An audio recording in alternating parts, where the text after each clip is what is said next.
সে বহুকাল আগের কথা। বহু দূরে ছিল একটি দেশ। সেখানে পরীরা এসে মানুষের সঙ্গে গল্প করত।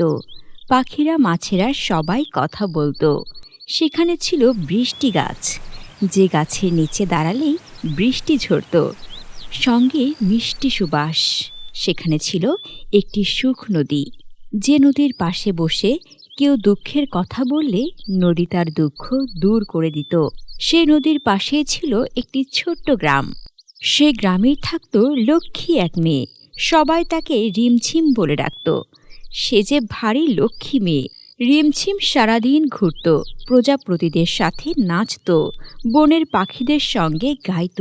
কি মধুর তার কণ্ঠ! তার গান শুনে বনের সব গাছের পাতা নাচত।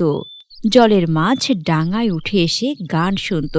সন্ধ্যাবেলায় পরীরা এসে তার সঙ্গে গল্প করত। উপহার হিসেবে নিয়ে আসত কত সুন্দর সুন্দর জিনিস।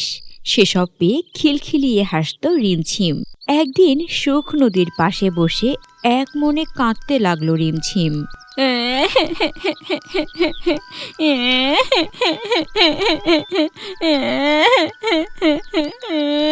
গাল বেয়ে টুপ করে এক ফোঁটা জল পড়ল সুখ নদীতে। সুখ নদী বলে উঠল, ওমা, এ কি রিমঝিম, তোমার চোখে জল? কি দুঃখ তোমার? বলো আমায়, আমি তোমার সব দুঃখ দূর করে দিব। সুখ নদী, ও সুখ নদী, আমার মা যে বড্ড অসুস্থ গো। কেউ কইতে পারে না কি হয়েছে তার। ও পাড়ার দিদিমা বলেছে মা নাকি বেশি দিন আর বাঁচবে না। মা না থাকলে আমার কি কোনো সুখ থাকবে বলো? রিমঝিমের কান্না দেখে পুরো নদীর জল কেঁপে উঠল। নদীর মাছেরা সুখ নদীকে মিনতি করে বলল, ওগো সুখ নদী, তুমি তো সবাইকে সুখী করো।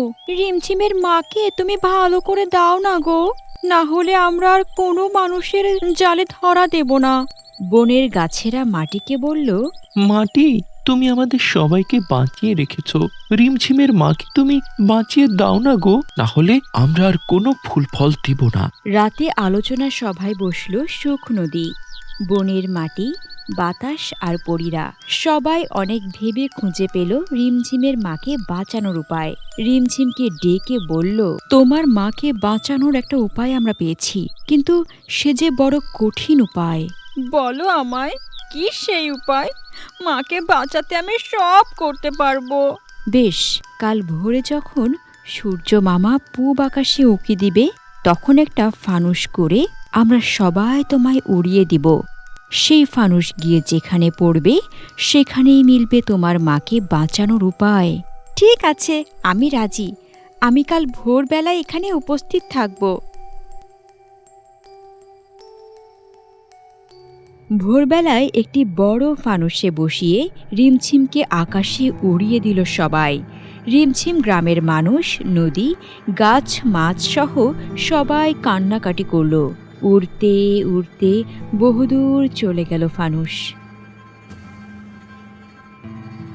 গিয়ে পড়ল অচেনা এক রাজ্যে। সেখানে ঘাসগুলো সব ফ্যাকাশে, গাছে নেই কোনো পাতা, নদীতে নেই কোনো জল।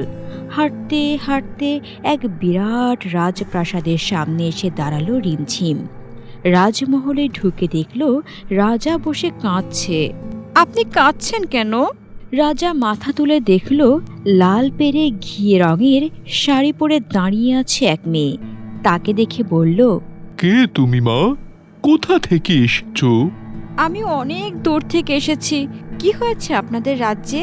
আমার এই রাজ্যে অভিশাপ পড়েছে, তাই কোনো গাছে ফল নেই, নদীতে জল নেই। না খেতে পেরে আমার সকল প্রজারা মরে যাচ্ছে।